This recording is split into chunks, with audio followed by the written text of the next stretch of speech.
La participation du patient à ces soins constitue aujourd'hui une priorité de la Haute Autorité de Santé. Cette priorité a plusieurs objectifs. Tout d'abord, mieux écouter les patients sur leur vécu de la maladie, leur pathologie, mais aussi en faire des partenaires de la décision médicale au quotidien et de l'engagement dans le soin dans le colloque médical singulier. Prendre en compte les retours de la communauté des patients sur leur expérience quant aux soins reçus et sur les stratégies de soins qui leur sont prodiguées à partir des résultats obtenus. Et enfin, en faire des partenaires des progrès de la qualité et de la sécurité des soins et de l'évaluation du système de santé. La participation du patient à ces soins a déjà donné des résultats. Cela a permis par exemple d'anticiper jusqu'à 6 mois des récidives cancéreuses.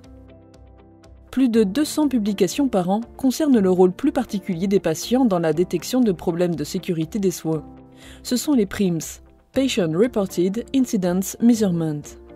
Et depuis 2001, de plus en plus de publications concernant les nouveaux outils de mesure de la prise en compte de la vie du patient voient le jour, tant pour les indicateurs PROMS que PREMS.